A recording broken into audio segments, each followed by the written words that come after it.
ओम नमो भगवते वासुदेवाय। वैशंपायन जी ने कहा, जन्मेजय, इस प्रकार गर्भ धारण का विधान निश्चित हो जाने पर देवकी ने देवताओं के समान अपने पति से 7 गर्भों को कर्मानुसार यथोचित रूप से धारण किया, जिसमें 6 गर्भों को कंस ने उत्पन्न होने के बाद उन्हें पत्थर के ऊपर पटक कर मार डाला और 7वें गर्भ को योग माया ने खींचकर रोहिणी के गर्भ में स्थापित कर दिया। रजस्वला रोहिणी आधी रात के समय अपने भीतर स्थापित हुए उस गर्भ को गिराने की चेष्टा करने लगी, परंतु सहसा निद्रा के वशीभूत होने के कारण वह स्वयं पृथ्वी पर गिर पड़ी। देवकी ने स्वप्न में गर्भ गिरा हुआ देख उसे गोद में उठा लिया, फिर वह गर्भ अदृश्य हो गया। तब देवकी कुछ समय तक दुखी हो गई। रात्रि के अंधकार में अति बुद्धिमान वसुदेव की पत्नी रोहिणी चंद्रमा के तुल्य दिखाई दे रही थी। वह उस गर्भ के लिए उद्विग्न हो रही थी। उस समय निद्रा ने उससे कहा, सुबह, तुम्हारे उदर में स्थापित हुआ जो यह गर्भ है, इसका आकर्षण हुआ है। इस प्रकार यह तुम्हारा पुत्र संसार में संकर्षण के नाम से प्रसिद्ध होगा। इस प्रकार उस पुत्र को प्राप्त कर रोहिणी अत्यधिक प्रसन्न हुई, परंतु लज्जा से उसका मुख कुछ नीचे की ओर झुक गया। फिर तो वह उत्तम प्रभा से युक्त रोहिणी के समान अपने भवन के अंदर चली गई। कंस के भृत्य पता लगाने लगे कि देवकी के 7वें गर्भ का क्या हुआ, वह कहाँ गया। अब देवकी की उस 7वें गर्भ की खोज होने लगी। इतने में उसने 8वां गर्भ धारण कर लिया। इसी 8वें गर्भ के कारण कंस ने पहले के 7 गर्भ को मार दिया था। कंस के मंत्री उस 8वें गर्भ की रक्षा में यत्न पूर्वक लग गए। तब भगवान विष्णु की स्वेच्छा से उस गर्भ में निवास करने लगे। जिस दिन देवकी ने गर्भ धारण किया था, उसी दिन गोकुल में यशोदा ने भी गर्भ धारण किया और उस गर्भ में विष्णु की आज्ञाकारिणी योग माया प्रविष्ट हो गई। गर्भ का समय पूरा होने के पहले ही 8वें महीने में दोनों स्त्रियां देवकी और यशोदा ने एक साथ प्रसव किया। जिस रात में वृष्णि कुल को वहन करने वाले श्री कृष्ण मथुरा में उत्पन्न हुए, उसी रात में यशोदा ने भी कन्या को उत्पन्न किया। नंद की धर्मपत्नी यशोदा और वसुदेव की धर्मपत्नी देवकी, ये दोनों एक काल में गर्भवती हुई थीं। देवकी ने विष्णु के अवतार से कृष्ण को उत्पन्न किया और यशोदा ने कन्या रूपी योग माया को उत्पन्न किया। अर्धरात्रि के समय में अभिजीत नक्षत्र आया, तब श्री कृष्ण उत्पन्न हुए। जब वसुदेव जी ने उनको लेकर चले तो एक पहर पश्चात योग माया हुई। जिस समय कृष्ण अवतरित होने लगे, उस समय सागर कांप उठे, पर्वत व शेष डगमगा गए, शांत हुई अग्नियां जलने लगी, कल्याणप्रद वायु चलने लगा, उड़ती हुई धूल शांत हो गई, नक्षत्र आकाश में विशेष रूप से प्रकाशित होने लगे। उस समय अभिजीत नक्षत्र था। वह रात्रि जयंती नामक थी। उस समय विजय नामक मुहूर्त था। कृष्ण उत्पन्न होकर अपने नयनों से सबको मोहने लगे। आकाश में देवों की दुदुम्बियां बजने लगी और पुष्प वर्षा होने लगी। समस्त देव मंगल वाणियों से मधुसूदन की स्तुति करने लगे। महर्षि वेद पाठ और अप्सराओं सहित गंधर्व प्रसन्न होकर नाचने गाने लगे। इस प्रकार श्री कृष्ण का प्राकट्य होते ही सारा संसार प्रसन्न हो गया। देवताओं के संग संग इंद्र ने उन मधुसूदन की स्तुति की। वसुदेव जी ने अधोक्षज भगवान को श्रीवत्स चिन्ह से चिन्हित और दिव्य लक्षणों से युक्त देखकर उनका स्वागत किया। वसुदेव ने कहा, प्रभु, आप अपने रूप को छिपा लीजिए, क्योंकि मैं कंस से भयभीत हूँ, इसलिए ऐसा आपसे कह रहा हूँ। कमल नेत्र, आपके बड़े भाइयों को भी कंस ने मार डाला।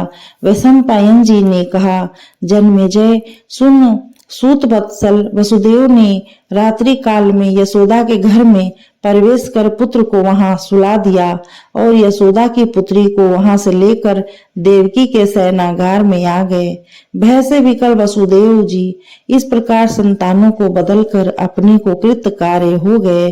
फिर स्वयं बंदीगृह में चल दिए और वहां आकर कंस को पुत्री के जन्म का समाचार बतलाया। यह सुनकर कंस शीघ्र अपने रक्षकों के साथ वसुदेव के गृह द्वार पर आ गया। वहां खड़े होकर डांटते हुए बोला कि क्या हुआ, शीघ्र लाकर दो। तब देवकी अश्रुपात करती हुई गदगद वाणी से दीन होकर कहने लगी, अरे यह तो पुत्री उत्पन्न हुई है, मैं तुमसे इसकी याचना करती हूँ। हमारे सुंदर 7 पुत्रों को तुमने मार डाला है। प्रभु, यदि हमारी बात को मानते हो तो देखो, यह लड़की मरी तुल्य ही है। कंस ने उस कन्या को देखकर उसकी ओर आकृष्ट हुआ और अपने हृदय में प्रसन्नता का अनुभव करने लगा। उसने कहा, जब यह कन्या मृत तुल्य है तब इसकी ओर मन को चंचल करना व्यर्थ है। वह कन्या अभी गर्भशैया पर भी लेटी हुई थी। गर्भ में सोने के कारण गर्भ के जल से भीगी हुई सिर वाली उस कन्या को कंस के आगे पृथ्वी पर रख दिया गया। तब कंस ने उसको पकड़कर चारों ओर घुमाकर ऊपर से नीचे शिला पर पटका, पर वह योगिनी पत्थर पर न गिरकर आकाश में उसके हाथों से छूटकर चली गई। उस समय उसके केस खुले हुए थे, चंदन व दिव्य मालाओं से शोभित और अस्त्र शस्त्रों से सुसज्जित थी। उसके माथे पर मुकुट विभूषित था। उसका स्वरूप अति भयंकर था। वह आकाश में पहुंचकर अति उत्तम मधु का पान करते हुए अट्ठास कर रोष में भरकर कंस से बोली, कंस, जिस प्रकार मुझे खींचकर आकाश में उठाकर सहसा शिला पर पटका है और अपने विनाश से बचने के लिए मुझे मारा है, इसलिए तुम भी अंतकाल में अपने शत्रुओं के द्वारा खींचकर मारे जाओगे। उस समय मैं अपने हाथों से तुम्हारे शरीर का उष्ण रक्त पीऊंगी। इस प्रकार भयदायक वचनों को कहकर वह इच्छानुसार मार्ग से चलकर स्वर्ग और आकाश में अपने गणों सहित विचरने लगी। वह कन्या नीले वस्त्र पहने और पीली चादर ओढ़े थी। उसके हाथ में गंड स्थल की तरह स्तन थे, जांघें गोल और मुंह चंद्रमा के समान था। वह 4 भुजाओं से युक्त थी। वह सदैव विद्युत के समान चमकती थी। उसके नेत्र उदयकालीन सूर्य के समान लाल थे। वह अपने मेघ के समान स्तनों से युक्त संध्या के समान ज्ञात हो रही थी। वह अंधकारग्रस्त रात्रि में भूत गणों से घिरी हुई थी। उस समय वह नाचती और हंसती हुई कंस को मृत्यु रूप में प्रतीत हो रही थी। वह भयंकर रूप वाली आकाश में मधु का पान कर रही थी। तदुपरांत वह देवी वसुदेव की आज्ञा से विष्णु कुल से पूजित तथा पुत्र के समान पालित होकर बढ़ने लगी। जन्मेजय, इस देवी को प्रजापति के अंश से उत्पन्न हुई जानो। यह केशव की रक्षा के लिए उनके ही अंश के अंश से उत्पन्न हुई जानो। यह केशव की रक्षा के लिए उनके ही अंश से योग कन्या के रूप में उत्पन्न हुई थी। उनकी सभी यादव प्रसन्न मन से पूजा करते थे। वह दिव्य शरीर धारण कर श्री कृष्ण की रक्षा करती थी। उसके चले जाने के बाद कंस ने अपनी मृत्यु होना निश्चित माना और एकांत में देवकी के पास जाकर लज्जित होकर कहने लगा, बहन, मैंने जो यह नीच कृत्य कर तुम्हारे पुत्रों का वध किया है, वह एकमात्र अपनी मृत्यु से बचने के लिए किया था, किंतु उसके विपरीत हुआ। अब मेरी मृत्यु किसी अन्य से होगी। मैंने अपनी मृत्यु को हटाने के लिए स्वजनों को ही मार डाला, किंतु अब ज्ञात हो गया कि देवाधीन कार्य पुरुषार्थ से नहीं टाला जा सकता।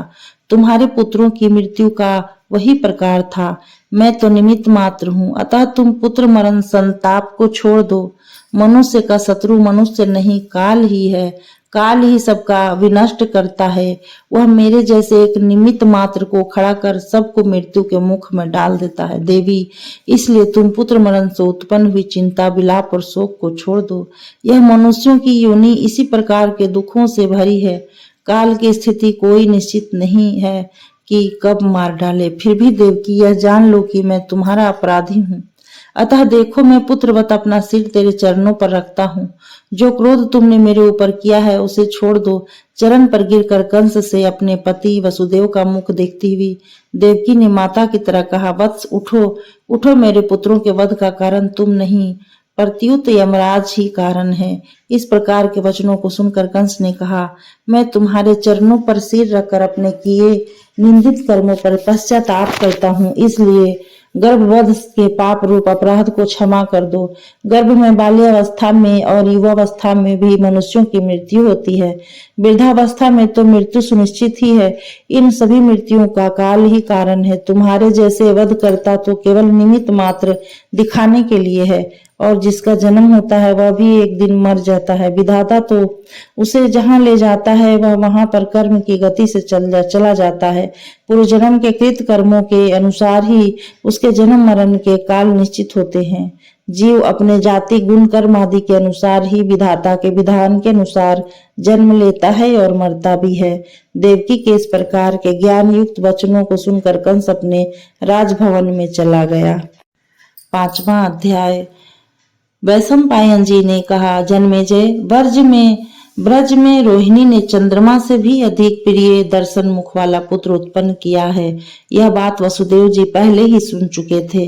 वे यथाशीघ्र नंद के पास जाकर कहने लगे, तुम यशोदा को साथ लेकर ब्रज में ही शीघ्र चले जाओ और वहां जाकर तुम दोनों पुत्रों का जात कर्मादि संस्कार का कर पालन पोषण करो, उनको बड़ा करो। वहां रोहिणी से उत्पन्न जो मेरा पुत्र है उसकी अपने पुत्र की तरह रक्षा करना, जिससे मैं भी पितरों से पुत्र वाला कहला सकूं।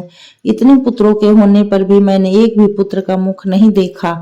इस प्रकार का पुत्र शोक तो मेरी सद्बुद्धि का बलपूर्वक अपहरण कर रहा है। निर्दय कंस के भय से मैं भयभीत हूँ, कहीं वह मेरे इस पुत्र का भी वध न कर दे।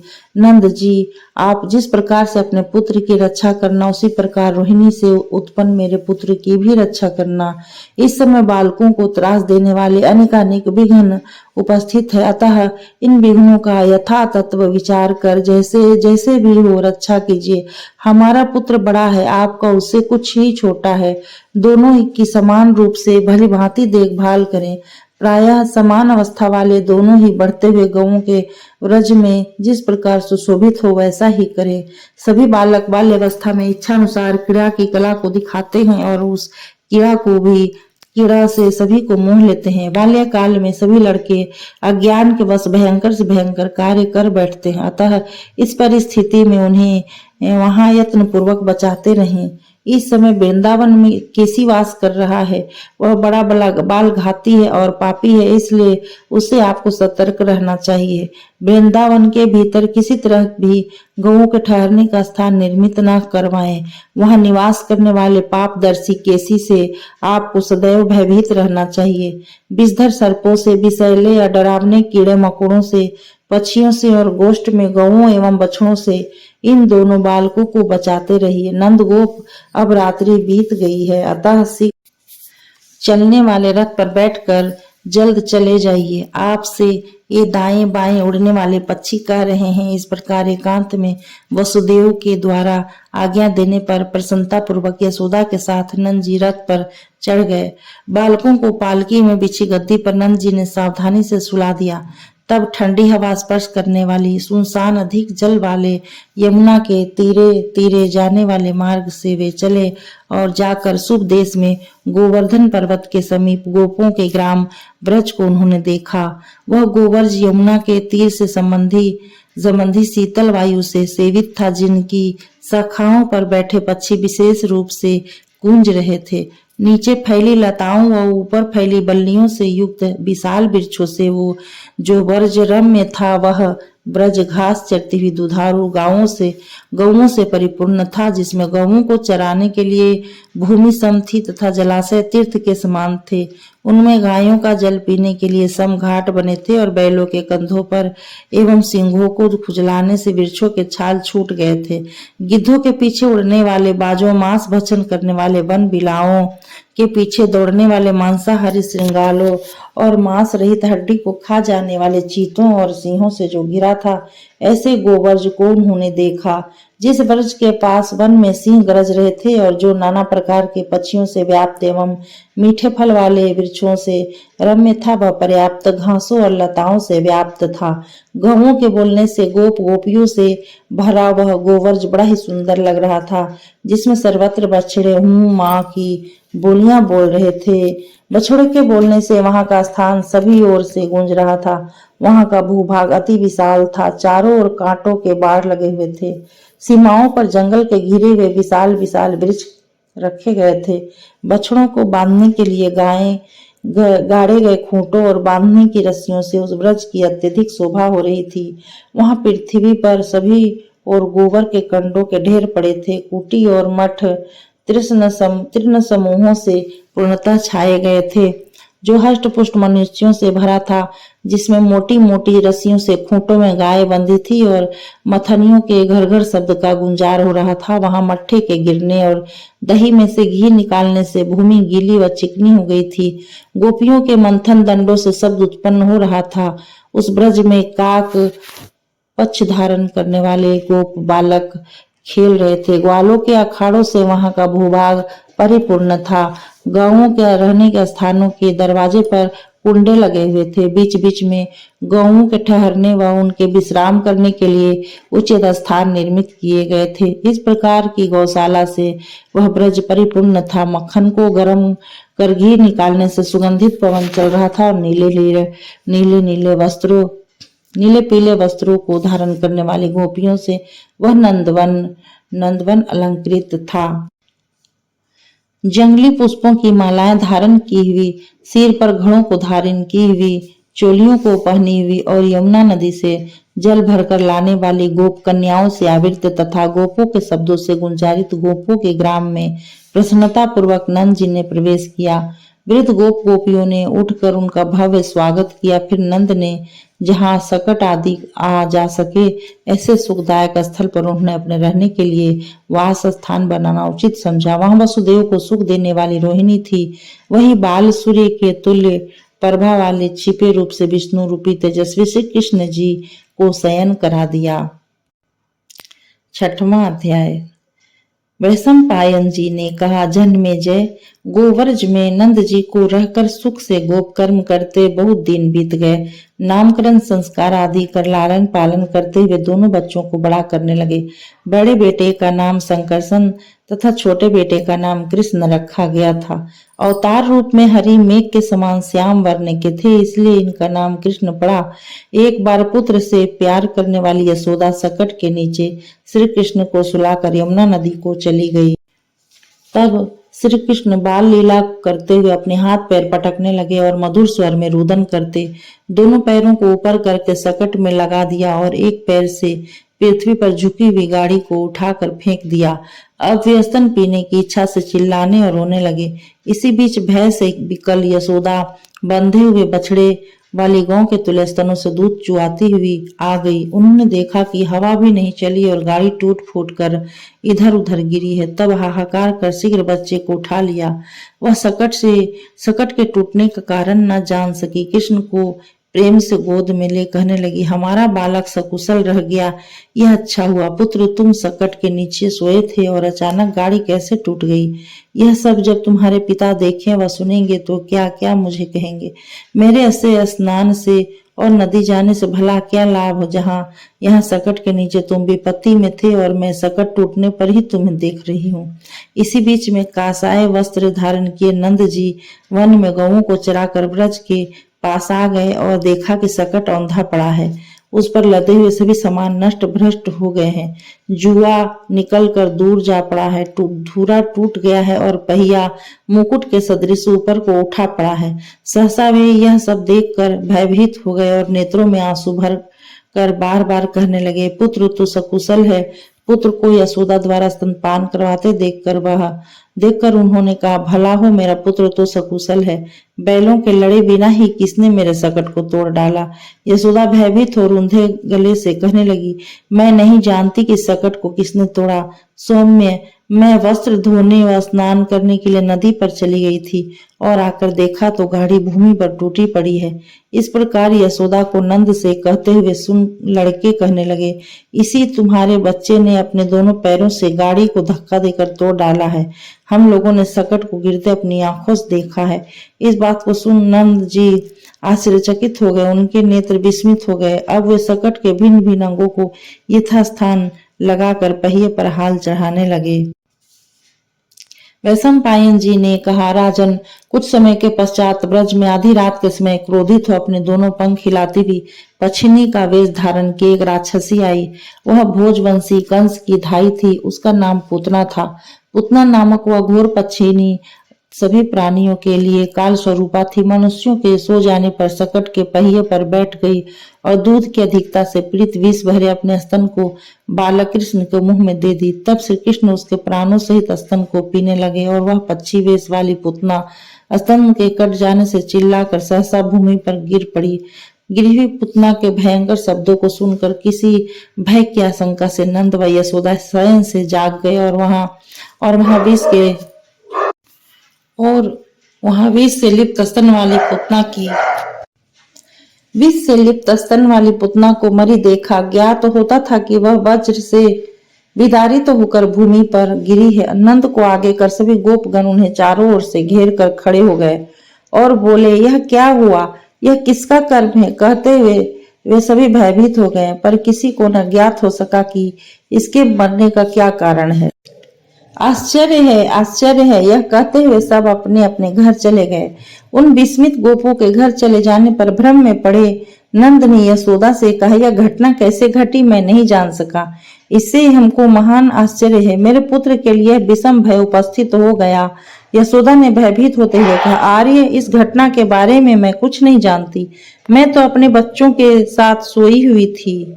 इसके शब्द को सुनकर जाग गई। जब नंद को यह ज्ञात हो गया कि यशोदा भी कुछ नहीं जानती तो अपने बंधु गोपों सहित कंस के भय से अत्यधिक डरने लगे और अति विस्मित हो गए। 7वां अध्याय। वैशंपायन जी ने कहा, जन्मेजय, कुछ समय व्यतीत होने पर संकर्षण एवं श्री कृष्ण ये दोनों सुंदर बालक कुछ बड़े हुए और घुटनों के बल चलने लगे। वे दोनों आपस में मिलकर बाल्य स्वभाव के कारण नाना प्रकार के खेलों को खेला करते थे। एक ही मूर्ति धारण करने वाले वे बाल चंद्रमा व बाल सूर्य की भांति तेजस्वी थे। एक ही कार्य के लिए दोनों अवतरित हुए थे। एक ही पलंग पर सोते और एक ही आसन पर बैठते थे। एक ही प्रकार के वस्त्र धारण करके एक समान पोषित होकर वे शिशु अपने व्रत का पालन कर रहे थे। अपने हृदय में पृथ्वी के भार को कम करना ही उनका मुख्य उद्देश्य था। उनका एक शरीर मानो दो भागों में विभक्त था। एक ही काल में शिशुता को प्राप्त कर वे दोनों महाबलवान एक ही तरह का आचरण भी करते थे।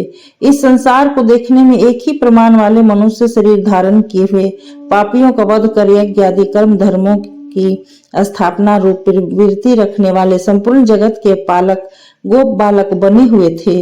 आपस में सटकर खेलते हुए वे ऐसे शोभित होते थे जैसे पूर्णिमा के दिन अस्त होते हुए सूर्य की किरणें व उदित होते हुए चंद्रमा की किरणें आपस में मिलकर गगन में सुशोभित होती थी। वे सर्प जैसी भुजाओं वाले शरीर में धूल लगाए ब्रज में अपनी सभी जगह खिसक खिसक कर खेलते हुए हाथी के बच्चों की भांति शोभित होते थे। कभी राख लग जाने से चमकते थे और कभी उपलों को हटाने बढ़ाने से उनकी धूलों से शुद्ध होकर दौड़ते हुए वे कार्तिकेय के सदृश मालूम होते थे। कभी घुटनों के बल चलने से सुशोभित होते थे, कभी गौशाला में खेलते हुए जब उनके सिर पर गोबर पड़ जाता तो और भी शोभा से युक्त हो पिता नंद के आनंद के कारण बन जाते थे। कभी कभी बाल स्वरूप के कारण किसी विपरीत कार्य को कर बैठते और फिर जोर जोर से हंसने लगते थे। वे दोनों बालक जब खेलने लगते तो उनके बालों से उनकी आंखें ढक जाती थी। तब वे दोनों चंद्र बदन सुकुमार बड़े ही शोभायमान लगते थे। खेल में अत्यंत आसक्त हो व्रज में घूमने वाले उन बलिष्ठ बालकों को नंद जी देखकर भी रोकने में समर्थ न थे। इस प्रकार कहना न मानकर घूमने वाले श्री कृष्ण के ऊपर एक बार यशोदा क्रोधित हो उन्हें पकड़कर सकट के पास लाई और उन्हें बार बार डांटने लगी तथा उनके कमर में रस्सी लगाकर उलूखल में बांध दिया और कहा, यदि तुम्हारे में शक्ति हो तो जाओ। ऐसा कहकर वह अपने काम में व्यस्त हो आंगन में चली गई। जब भगवान ने देखा कि माता तो अपने कामों में लगी हुई है तो वे आंगन से शिशु लीला कर ब्रजवासियों को विस्मित करते हुए चलने लगे। वे श्री कृष्ण आंगन में उलूखल को खींचते हुए चलकर यमलार्जुन वृक्षों के मध्य से होकर निकले। उलूखल उनके बीच में अड़ गया। वे ये यमलार्जुन वृक्षों को मूल सहित खींचने लगे। बल के वेग से खींचने पर जड़ सहित दोनों अर्जुन वृक्ष गिर पड़े। वे उनके बीच में हंसने लगे। उनके कमर में बंधी रस्सी उनके प्रभाव से दृढ़ हो गई थी। यमुना के किनारे मार्ग में चलने वाली गोपियों ने वृक्षों के बीच जब कृष्ण को देखा तो विस्मय से युक्त हो चिल्लाती हुई यशोदा के पास गई और यशोदा से कहा, यशोदे, यहाँ आओ, विलंब क्यों करती हो? ब्रज में जो तुम्हारे अर्जुन के वृक्ष हमारी याचना को सत्य करते थे, वे तुम्हारे पुत्र के ऊपर गिर पड़े हैं। उसके कमर में बलिष्ठ रस्सी बंधी हुई है और वह वृक्षों के बीच में हंस रहा है। दुर्बुद्धि यशोदा, मृत्यु के मुख से जीवित बचे अपने बालक को शीघ्र उठा लाओ। तब तो यशोदा भयभीत हो सहसा उठकर दौड़ी और वहां गई जहां वृक्ष गिरे पड़े थे। उन्होंने वहां अर्जुन वृक्षों के बीच में श्री कृष्ण को कमर में बंधी रस्सी से उलूखल को खींचते हुए देखा। ब्रज में यह समाचार फैल गया, जिसे सुनकर सभी ब्रज के गोप और गोपी अद्भुत घटना को देखने आए। अपनी अपनी इच्छा के अनुसार कहने लगे, ये दोनों वृक्ष गोष्ठ और घर के समान सुखदायी थे। बिना वायु, बिना वर्षा, बिना बिजली गिरे और बिना हाथियों के लड़े ही इन वृक्षों को किसने गिरा दिया? अहो, ये भूमि पर गिरे अर्जुन वृक्ष मूल से अलग होकर वैसे ही शोभा नहीं पाते जैसे कि जल से रहित मेघ शोभा नहीं पाते हैं। नंद जी, ये दोनों वृक्ष आपके ऊपर प्रसन्न है, क्योंकि पृथ्वी पर गिरकर भी आपके पुत्र को बचा लिया। यह ब्रज में तीसरा उत्पात है। इस स्थान पर गिर बनाकर रहना सही नहीं सहता, क्योंकि यहाँ बहुत उत्पात दिखाई पड़ते हैं जिन्हें कहने में भय उत्पन्न होता है। अब नंद जी ने यशोदा को डांटते हुए घर में प्रवेश किया और गोपगण ब्रज में अपने अपने घर को चले गए। कमर में रस्सी से बांधे जाने के कारण उन्हें गोपियां दामोदर कहने लगी। राजन, ब्रज में निवास करते समय श्री कृष्ण की ये सब आश्चर्यजनक लीलाएं निरंतर होती रहती थी। 8वां अध्याय। वैशंपायन जी ने कहा, जन्मेजय, इस प्रकार की बाल्यावस्था से बढ़कर शंकरसन और श्री कृष्ण ब्रज में ही 7 वर्ष के हो गए। 7 वर्ष के हो गए। वे नीले और पीले वस्त्र धारण करते, पीला तथा सफेद चंदन लगाते और काक पक्ष के से बालों को सवारे बछड़ों को चराने जाते थे। वे सुंदर मुख वाले दोनों बालक तुम्बी वाद यंत्र को बजाते हुए वन में विचरण करते समय 3 मस्तक वाले सर्प की भांति शोभा पाते थे।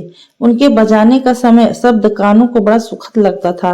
कभी वे मोर पंख के बाजूबंद कुंडल एवं पत्तों के मुकुट धारण कर वक्षस्थल पर वन मालाओं को पहने छोटे पेड़ों की भांति मालूम होते थे। कभी कभी वे कमल पुष्पों का मुकुट धारण कर रस्सी का यज्ञोपवीत धारण कर तुम्बी दंडले वंशी बजाते थे। कभी आपस में हंसी करते हुए खेलते खेलते पत्तों की सैया बिछाकर क्षण मात्र में ही सो जाते थे। इस प्रकार वे दोनों बछड़ों को चराते हुए घोड़ों के बच्चों के समान उत्साह से भरे वन में विचरण करते हुए सुशोभित होते थे। इसके बाद श्री कृष्ण ने शंकरसन से कहा, आर्य, इस वन में गोपालों के साथ साथ अब खेलने लायक नहीं है, क्योंकि इन वन के वृक्षों को गोपों ने तोड़ डाला है। इसके घास तथा काष्ठ भी छीन हो गए हैं। हम लोगों के द्वारा यह वन नष्ट कर दिया गया और भोगा गया है। पहले जो वन उपवन घने दिखाई देते थे, अब वे डालों और पत्तों से रिक्त दिखाई पड़ते हैं। इन्हें देखकर अब सुख नहीं मिलता। गांवों के मार्ग में जो वृक्ष गोलाई में चक्राकार पांति से लगे थे, वे अविनाशी छाया वाले वृक्ष अब गोष्ठ की आग से जल गए। जो तीर्ण और काष्ठ हम लोगों को पास में मिल जाते थे, अब उन तीर्ण और लकड़ियों को दूर की भूमि में खोजना पड़ रहा है। घासों से भरा किनारा थोड़ा रह जाने से यह वन अब हम लोगों और गायों के लिए आश्रयहीन सल हो गया है। विश्राम करने के लिए ढूंढने पर कहीं विरला ही वृक्ष मिलता है, अतः विश्राम करना भी कठिन हो गया है। विशाल बस्ती के लोगों ने इस वृक्षों को काट दिया है, कुछ तो ठूठे हो गए हैं। इस प्रकार इस वन के वृक्ष आकर्मय फूल फल से रहित हो गए हैं। अब यहाँ शीतल मंद सुगंध वायु नहीं चलता, अतः साग सब्जी चटनी से रहित भोजन के समान यह वन आनंद रहित और सुस्वादु फलों से रहित होने से पक्षियों से भी शून्य हो गया है। इसके काष्ठों को और वन में उत्पन्न सागों को बेच देने से तीर्णों का संचय समाप्त हो गया। अब यह वन नहीं अपितु शहर हो गया है, क्योंकि पर्वतों का भूषण घोष है, घोषों का भूषण वन है और वन का भूषण गवे हैं। गवे ही हम लोगों की जीविका है, इसलिए हम लोगों का कर्तव्य है कि तीर्ण और काष्ठ से भरे किसी दूसरे वन में चलें। गवे भी नवीन घासों को चरना चाहती है, अतः सभी ब्रजवासी नए तीर्ण वाले वन में चले। हम लोगों के पास कोई घर खेत नहीं है, हम लोग तो वहां सरसारस पक्षियों की भांति गृह रहित हैं। जहाँ इच्छा हो वहां विचरें, इसी में हमारा कल्याण है। यहाँ की घासों पर गायों द्वारा गोबर मूत्र कर देने से घासें नून क्षार रसायन के समान हो गई है, इसलिए हमारी गायें इन्हें नहीं चरती और चरने पर इनका दूध भी हितकारी नहीं रह गया है। अतः हम गलियों की भांति प्रायः इस तृण रहित वीरान वन में कुछ नवीन लताओं को उगते देख गऊओं को चराते फिरते हैं, इसलिए हमें गौं सहित ब्रज को दूसरे स्थान में ले चलना चाहिए। मैं सुनता हूँ कि वृंदावन नामक वन बड़ा ही रमणीक और मनोहर है, जिसमें पर्याप्त घासें, मीठे फल और निर्मल जल है। झिल्ली एवं कंटकों से रहित वन के समस्त गुणों से युक्त और यमुना के किनारे की ओर कदम के वृक्षों से परिपूर्ण वृंदावन है। उसमें शीतल मंद पवन चलता है। वह सब ऋतुओं को शुभ भवन है एवं गोपियों के लिए सुख से भ्रमण करने लायक उसमें छोटे छोटे सुंदर प्राकृतिक बगीचे हैं। उस वृंदावन के समीप ही गोवर्धन नामक एक महान पर्वत है। वह ऊंचे ऊंचे शिखरों से नंदन के पर्वत की भांति शोभा पाता है। उसके मध्य भाग में 1 योजन का ऊंचा वट वृक्ष है। वह भांडीर नाम से आकाश में अपनी शाखाओं द्वारा नीले बादलों की तरह शोभा पाता है। उसके बीच से उसके केसों को संवारती हुई सी यमुना नंदनवन की सरिता श्रेष्ठ नलिनी नदी की भांति बह रही है। हम लोग गौं को चराते हुए गोवर्धन भांडीर वन एवं रम्य यमुना नदी को सुख देने से देखते हुए भ्रमण करेंगे। इस गुण रहित वन को छोड़कर वहीं सभी अपनी मड़ियों को लगावे। इसके लिए कोई भय का कारण बताकर गोपों को भयभीत करना चाहिए। इस प्रकार महाबुद्धिमान श्री कृष्ण के कहने और चिंता करते सैकड़ों सैकड़ों मांस का भक्षण करने वाले भयंकर भेड़िए उनके रोमों से चारों ओर निकलने लगे और वे निकलकर ब्रज को उजाड़ने के लिए उस पर आक्रमण करने लगे। गौओं, बछड़ों, मनुष्यों तथा गोपियों ने आए हुए भेड़ियों को देखकर संपूर्ण ब्रज में महान भय उत्पन्न हो गया। वे भेड़िया 5, 10, 20, 30 और 100 का गोल बनाकर श्री कृष्ण के शरीर से निकलते थे। श्री कृष्ण के अंगों से प्रकट हुए काले मुख वाले भेड़िए गोपों को भयभीत कर रहे थे। वे भेड़िए बछड़ों को खा जाते, गौओं को त्रास देते और रात्रि के समय शयन करते समय छोटे छोटे बालकों को उठा कर ले जाते थे। इस प्रकार से कृष्ण के शरीर से निकले हुए उन भेड़ियों ने उस वर्ज को उजाड़ दिया। वत्सों का भक्षण कर विचरने लगे। गोप न वन में ही जा सकते थे, न ही गौओं की अच्छी तरह रक्षा कर सकते थे, न कुछ वन से ही ला सकते थे, न नदी ही पार कर सकते थे। तब इस प्रकार उस वन में रहते सभी गोप गोपी उद्विग्न मन ही डरने लगे। इस प्रकार वे व्याघ्र के तुल्य पराक्रम वाले दारुण भेड़ियों ने सारे वर्ज को चेष्टा रहित कर एक ही स्थान में पिंजरे की भांति रहने के लिए बाध्य कर दिया। 9वां अध्याय।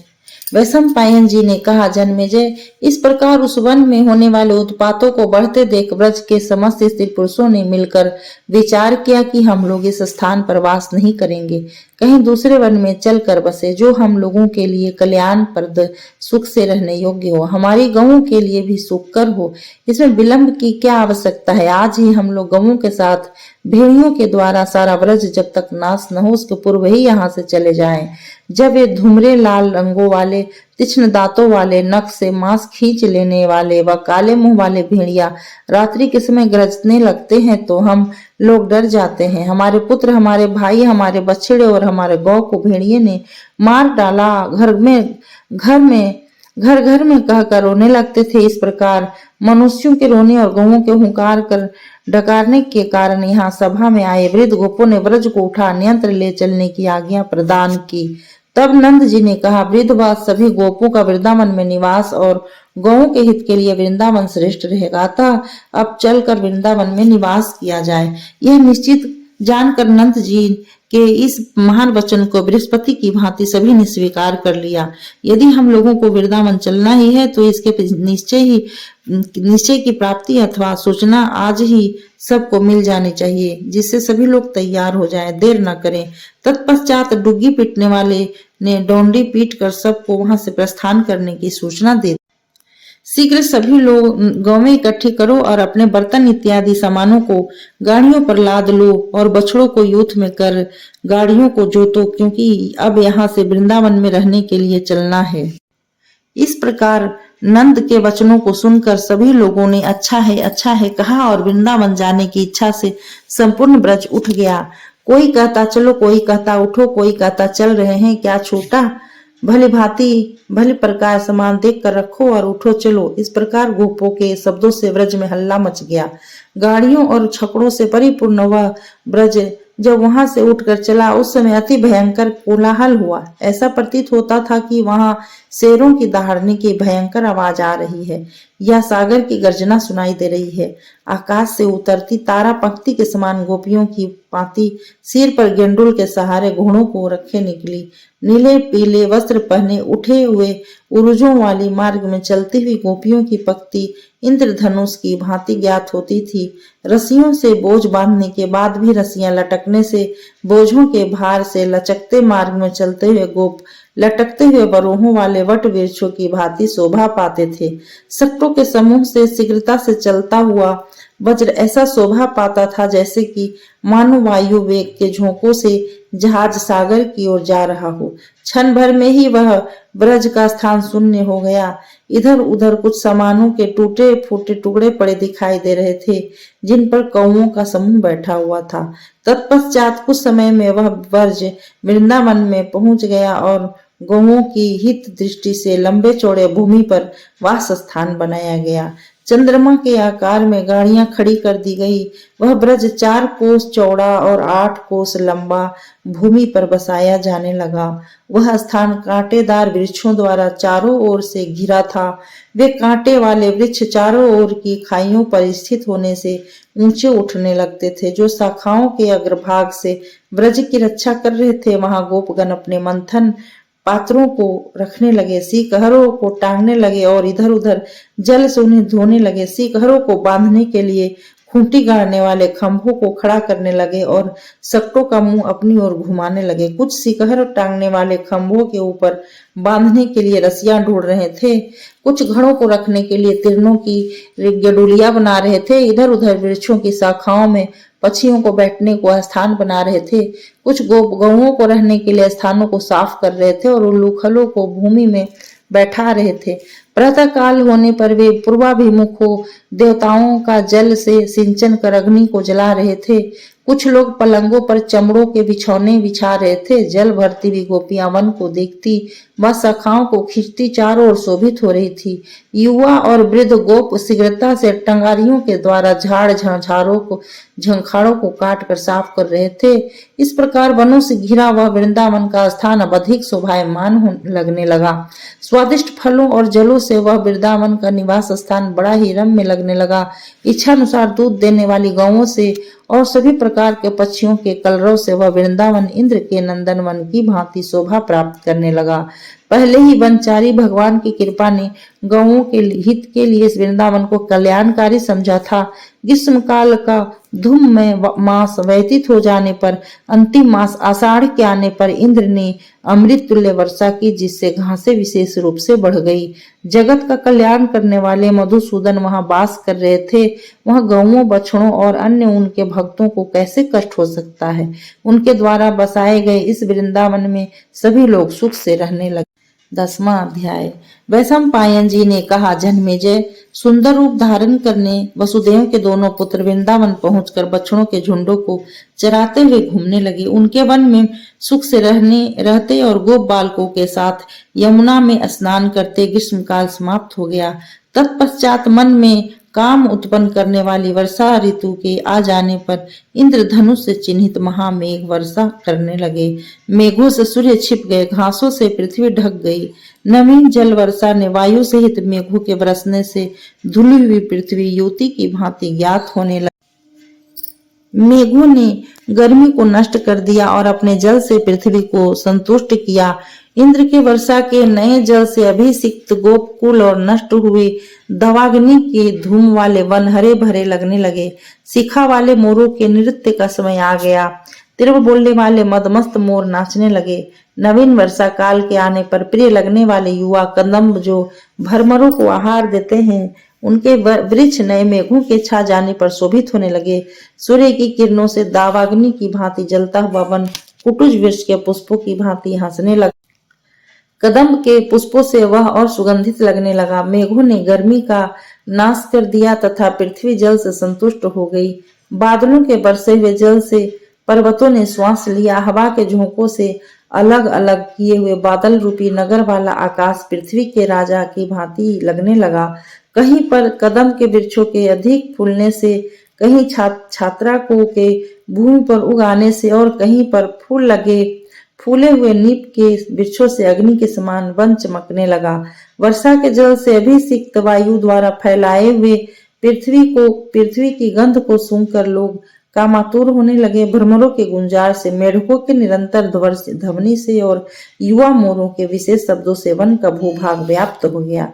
जल के तेजी से घूमने के कारण महाभंवर वाली तथा वर्षा के जल को प्राप्त कर मिट्टियों और वृक्षों को फैलाती हुई नदियां फैलने लगी। निरंतर वर्षा होने से भीगी हुई छाल वाली डालियां प्रयत्न रहित हो थके हुए पक्षियों की भांति वृक्ष को छोड़ती थी। जल से गंभीर बरसते तथा गरजते हुए लंबायमान मेघों के मध्य सूर्य स्नान करता हुआ सा ज्ञात होता था। वृक्षों के गिर जाने से और जल भर जाने से पृथ्वी पर मार्ग ढूंढा जाने लगा। हरी हरी घासों वाली वसुंधरा शोभित होने लगी। बरसाती जल के धारों से काटे गए पर्वतों के शिखर बर्जाघात से शिखरों वाले पर्वतों के शिखर नीचे गिरने लगे। बरसाती जल नीचे की ओर बहता हुआ छोटे छोटे गड्ढों को भरता हुआ वन के बड़े बड़े तालाबों को भरने लगा। मेघों की भांति गरजने वाले मनैले हाथी अतिवृष्टि के कारण चकित पृथ्वी पर झुके हुए मूर्तिमान मेघों की तरह शोभित हो रहे थे। बरसने वाले काले मेघों की घटा को देखकर बलराम जी ने श्री कृष्ण से कहा, अनुज, उड़ते हुए बगुलों की मालाओं से विभूषित बादलों को देखो, कैसे ज्ञात होता है, जैसे ज्ञात होता है कि तुम्हारे सांवले रंग को चुरा कर ये ऊंचे आकाश में चले गए हैं। ये तुम्हारी नींद लेने का समय है। काले मेघ तुम्हारे शरीर की ही तरह कृष्ण वर्ण के हैं। इनके बीच चंद्रमा तुम्हारी ही तरह वर्षा वाले ग्राम में बस रहा है। मेघों से आच्छादित अंधकार में दुर्दिन का काल उपस्थित होने पर दुर्दिन युक्त आकाश नीले कमलों के दल के समान शोभित हो रहा है। कृष्ण, देखो, बरसते हुए काले काले मेघों से आच्छादित गोवर्धन पर्वत अपनी तीर्णों से गौओं को बढ़ाने वाला सचमुच गोवर्धन की भांति ज्ञात होता है। कमल दल लोचन वर्षा के जल को पाकर अपने कोमल कोमल हरे हरे पत्तों द्वारा बढ़कर घासें पृथ्वी को ढक रही है। वर्षा काल आ जाने पर झरने वाले पर्वतों, वनों एवं फसलों से युक्त खेतों की शोभा हरियाली की दृष्टि से एक सी जान पड़ती है। शीघ्रगामी पवन के झोंकों से शीघ्र चलने वाली मेघ मानो अन्य देश में रहने वाले लोगों की भांति शीघ्र घर जाने को उत्सुक हो रहे हैं और स्वयं ही जैसे गंभीर शब्द करने वाले ढिठाई को प्राप्त हो गए हैं। कृष्ण, बाण और प्रत्यंचा रहित इंद्र धनुष से विभूषित यह अंतरिक्ष ब्रह्मालोक नापते में तुम्हारे पैरों के मध्य में पड़ गया था। श्रावण मास में गगन में घूमता हुआ सूर्य शोभित नहीं होता है। मेघ राशि में स्थित होकर जैसे ठंडी धूप को फैलाता है, वैसे ही किरणों वाला होकर भी अपनी तेज किरणों से रहित सा प्रतीत होता है। सागर समूह की भांति निरंतर जल वर्षा कर आकाश और पृथ्वी को जल ने एक कर दिया है। पृथ्वी पर अतिवृष्टि होने के कारण नीप अर्जुन व कदम पुष्पों के कामोदित गंध से मिश्रित वायु कोलाहल करता हुआ बह रहा है। चारों दिशाओं में फैल कर अतिवृष्टि करने वाले बादलों से युक्त आकाश मानो अगाध सागर से युक्त हो, ऐसा प्रतीत हो रहा है। निर्मल जलधारा रूपी बाणों, विद्युत रूपी कवचों और इंद्रधनुषी रूपी आयुध को धारण किया हुआ आकाश ऐसा ज्ञात हो रहा है मानो युद्ध करने के लिए कोई वीर सज गया हो। श्रेष्ठ मुख वाले श्री कृष्ण, पर्वतों के शिखर और वन वृक्षों के ऊपरी भाग घने मेघों से ढके हुए से प्रतीत होते हैं। सलील को गिराने वाले काले मेघों से व्याप्त आकाश जल गजों की सेनाओं से भरे हुए समुद्र के तुल्य प्रतीत होता है। समुद्र में तूफान उत्पन्न कर देने वाला और चंचल पौधों को झकझोर देने वाला बड़े बड़े बूंदों से युक्त शीतल वायु प्रचंड रूप से बह रहा है। जब रात्रि काल में मेघ बरसने लगते हैं तो चंद्रमा से विहीन रात्रि में तथा दिन में सूर्य के छिप जाने पर आकाश तथा दिशाएं अच्छी नहीं लगती। सभी और वायु के मेघों द्वारा उपलक्षित आकाश चेतन सा मालूम होता है। किसानों, यहाँ रहने वालों को न दिन का पता चलता है न ही रात का पता होता है। दिन और रात एक समान ही प्रतीत होती है। कृष्ण, देखो, धूप से रहित और बरसाती जल से शोभित वृंदावन कुबेर के चैत्रथ वन की भांति प्रतीत हो रहा है। वर्षा ऋतु के गुणों का वर्णन करते हुए श्री कृष्ण जी के बड़े भाई बलराम जी ब्रज को उनके साथ चले गए। आपस में वार्तालाप करते हुए श्री कृष्ण बलराम अपने समय वयस्क गोप बालकों के साथ वृंदावन में भ्रमण करने लगे। 11वां अध्याय। वैशंपायन जी ने कहा, जन्मेजय, एक बार इच्छा अनुसार रूप धारण करने वाले भगवान श्री कृष्ण बलराम जी के बिना ही वृंदावन में घूमने लगे। वे काक पक्ष की भांति बालों को संवारे श्याम वर्ण कमल नेत्र चंद्रमा के लक्षण की भांति वक्षस्थल पर श्रीवत्स चिन्ह धारण किए हुए थे। उनके हाथ बाजूबंद धारण करने से फूले हुए कमल पुष्प की भांति थे। सुकुमार अवस्था के कारण उनका मुख रक्त कमल के सदृश था। वे पैदल चलते समय अपनी स्वाभाविक चाल से बड़े शोभित हो रहे थे। वे मनुष्यों को प्रसन्न करने वाले दो महीन पीले वस्त्र धारण किए संध्या कालीन में मेघ के समान शोभा पा रहे थे। वे देवताओं से पूजित जन कल्याण की इच्छा रखने वाले अपनी बाहुओं से बछड़ों को हाँकने के लिए दंड और रस्सी लिए बछड़ों को हाँकने में एकाग्रचित से लगे हुए थे। बाल्यावस्था होने से सुंदर लाल लाल ओठों से युक्त उनका मुख फूले हुए लाल कमल के समान ज्ञात हो रहा था। कमल के फूल जैसी उसमें से सुगंध भी निकल रही थी। लटकते हुए घुंघराले बालों से उनका मुखमंडल भरमर पत्ती से आच्छादित कमल के समान प्रतीत हो रहा था। उनके सिर पर अर्जुन व कदम के पुष्पों तथा अंकुरों से गुथी माला आकाश में नक्षत्रों के समान शोभित हो रही थी। कंठ के अधोभाग में लटकने वाली उस माला से वे वीर श्री कृष्ण जल बरसने वाली मेघ माला से युक्त साक्षात मूर्तिमान आकाश की भांति शोभित हो रहे थे। मोर का एक निर्मल पख उनके गले में बंधा था। वह धीरे धीरे हवा से हिलता हुआ अत्यंत ही शोभायमान हो रहा था। श्री कृष्ण कहीं पर गाते, कहीं पर क्रिया करते, कहीं कहीं पर पत्तों को मोड़कर कानों को सुख देने वाला बाजा बजाने लगते। वन में गए हुए युवा की भांति श्री कृष्ण जी गौओं को प्रसन्न करने के लिए सुमधुर बंसी बजाया करते थे। मेघ के समान श्याम वर्ण भगवान श्री कृष्ण गौओं के बीच घूमते हुए चित्र विचित्र पुष्पों की लताओं व मनोहर लताओं के तले आनंद करते थे। जिन लताओं में मोर बोल रहे थे, वो जो पुष्पों की मादक सुगंधि से काम का उद्दीपन करने वाली है, जो मेघों की प्रतिध्वनि द्वारा चारों ओर ध्वनित है, उनके मध्य के मार्ग हरी हरी घासों से ढक गए हैं। जगह जगह उगे हुए छत्राक उनके आभूषण जैसे मालूम होते थे। उनमें नए नए पल्लव अंकुरित हो रहे थे। उनसे बरसाती नवीन जल टपक रहा था। उनके पुष्पों के केसरों की नवीन गंध के द्वारा स्पर्शित निरंतर चलने वाला वायु कामनी के श्वास की भांति प्रतीत हो रहा था। इस प्रकार लताओं के मध्य मद भरी सुगंधित वायुओं का सेवन करते तथा वृक्ष समूहों से स्पर्श की हुई ताजी पवन का सेवन करते हुए प्रसन्नचित सुंदर लता के कुंजों में श्री कृष्ण विचरते थे। उन्होंने एक बार इसी तरह गौओं के साथ घूमते हुए वृक्षों में श्रेष्ठ एक विशाल वट के वृक्ष को देखा, जो अपनी शाखाओं से पृथ्वी पर बादलों की तरह छाया कर अंधकार किए था। उसकी ऊंचाई आधे आकाश तक ऐसी प्रतीत होती थी मानो शिखरों को धारण कर कोई पर्वत खड़ा हो। चमकते हुए 3 विचित्र पंखों वाले बहुत से मयूर से वह सेवित था। वह लाल लाल घने फलों के से इंद्रधनुष सहित प्रलयकालीन मेघों की भांति शोभा पा रहा था। वह लताओं के फूलों से विभूषित वट वृक्ष भवन की तरह मालूम होता था। पवन और मेघ को धारण करने वाले वट वृक्ष से अनेकों शाखाएं पृथ्वी पर लटकी हुई थी। वह आसपास के वृक्षों पर अपना आधिपत्य किए हुए था। वह अपने ऊपर वायु और मेघों को भी धारण करता था। ऐसा प्रतीत होता था कि वह वृक्ष उस प्रदेश के दूसरे सभी वृक्षों का आधिपत्य कर रहा हो। उसके कर्म अति शुभ थे। वह वर्षा व धूप का निवारण करने में समर्थवान था। वह बरगद का वृक्ष था जो पर्वत के शिखर के समान मालूम पड़ता था। उसका नाम भांडीर वट था। उसे देखकर भगवान ने वहीं रहने का निश्चय किया। जन्मेजय, वह श्री कृष्ण अपने समान आयु के बालकों के साथ वह स्वर्ग की भांति रमन करने लगे। वहां खेलने की इच्छा वाले श्री कृष्ण को गोप बालक वन में खेलने योग्य अनेक खेलों के साधनों द्वारा खिलाने लगे। कुछ ग्वाल बाल प्रसन्न होकर गीत गाने लगे और दूसरे गोप बालक कृष्ण के प्रेम में विभोर होकर उन्हीं का चरित्र गाने लगे। गोपालों के इस प्रकार गाने पर पहले उन सर्वशक्तिमान ने पत्तों का बाजा बजाया। फिर बांसुरी बजाई, पश्चात तुम्बी की एक तारा बजाने लगे।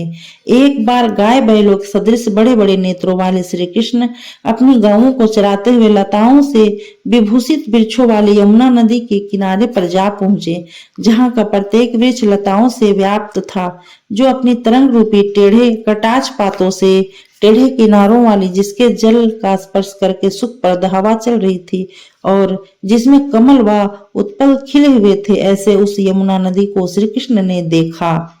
उस नदी में उतरने के लिए मार्ग बने हुए थे। उसका जल स्वादिष्ट था। उसके भीतर कई कुंड थे। वह बड़े वेग से बह रही थी। जल एवं वायु के द्वारा प्रकट हुए वेग से उसने किनारे पर लगे हुए वृक्षों को झुका दिया था। वहां हंस, कारंडव, पक्षियों एवं सारसों के द्वारा सदैव निनाद होता रहता था। अपने जोड़े के साथ विचरा करने वाले चक्रवाक आदि पक्षी आपस में मैथुन में रत होकर यमुना नदी के तट का सेवन करते थे। जल में उत्पन्न होने वाले प्राणी यमुना में भरे हुए थे। वे यमुना नदी जल जनित शीतलता आदि गुणों से व्याप्त थी। जल में उत्पन्न होने वाले कमल आदि पुष्प उस नदी को विचित्र शोभा प्रदान कर रहे थे। जल जनित शेवार आदि के कारण उस नदी का जल हरा प्रतीत होता था। चारों ओर फैले हुए स्रोत ही उनके चरण थे। दोनों तट नितंब मंडल की शोभा धारण करते थे। उठती हुई भंवरें उनकी नाभि थी। वे कमल रूपी रोमों से व्याप्त थी।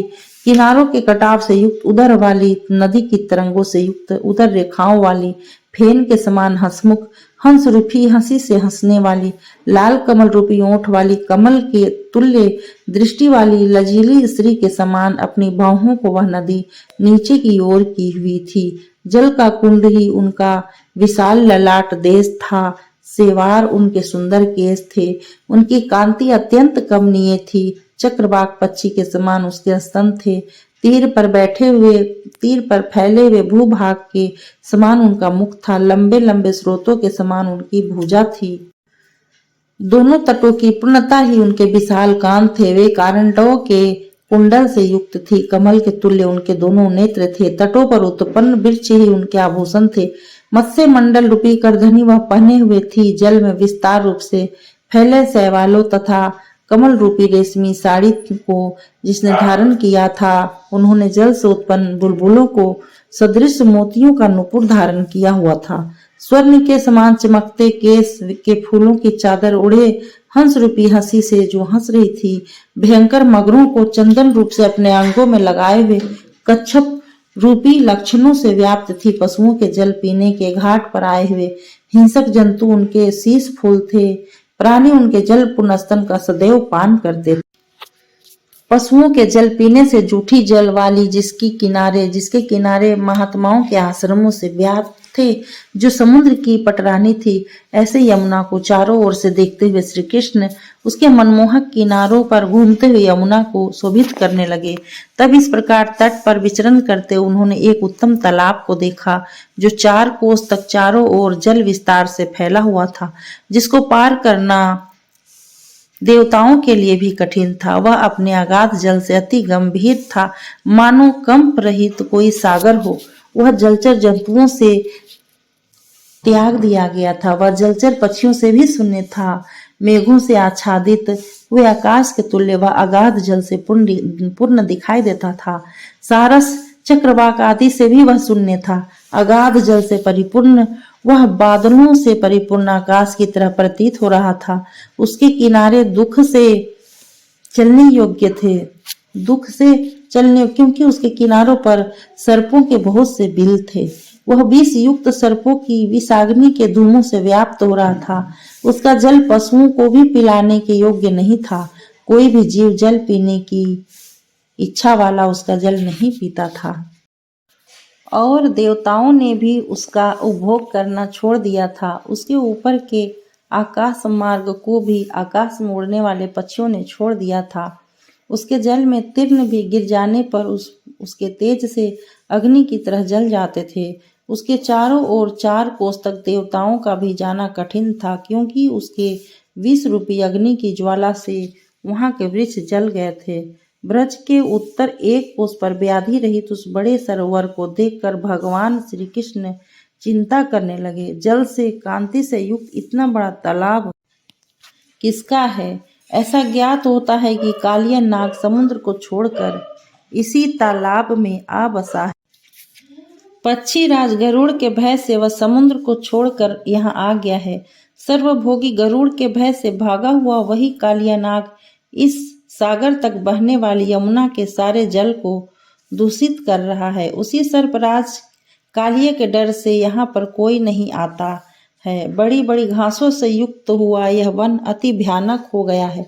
वरों व वृक्षों सहित यह वन अनेकानेक प्रकार की लताओं और पादपों से विभूषित है एवं कालिया नाग के विश्वासी मंत्री इस प्रदेश की रक्षा करते हैं। यह वन आकाश की भांति सुनसान एवं विष मिले अन्न की भांति व्यर्थ हो रहा है, क्योंकि कालिए के अनुकूल आचरण करने वाले इसमें विषधर सर्प चारों ओर घूमकर इसकी रक्षा कर रहे हैं। इस हद का दोनों तट शैवाल व कमलों से और छोटी छोटी लता चढ़े हुए वृक्षों से बहुत सुंदर प्रतीत हो रहा है। अतः मुझे यहाँ तक पहुँचने के लिए मार्ग का निर्माण करना होगा। ऐसा करने के लिए मुझे पहले सर्पराज का दमन करना होगा, जिससे कि मेघ के समान यमुना का संयाम वर्ण जलाशय शुद्ध होकर पीने योग्य हो जाए। इस कालिया नाग का दमन कर ब्रज के उपभोग के लिए योग्य, सुख से चलने फिरने योग्य और इसके किनारे के तीर्थों को सुखप्रद बनाने के लिए ही मेरा वर्ज में आना हुआ है। ऐसे ही कुमार्ग पर चलने वाले दुष्टों के निग्रह के लिए मैं इस ब्रज में बस रहा हूँ। इस प्रकार शिशु लीला के बहाने से मैं कदम के वृक्ष पर चढ़कर इस भयंकर हद में कूदकर इस कालिए का दमन करूंगा। इस प्रकार करने से लोक में मेरे बाहुबल की प्रसिद्धि होगी। ओम नमो भगवते वासुदेवाय।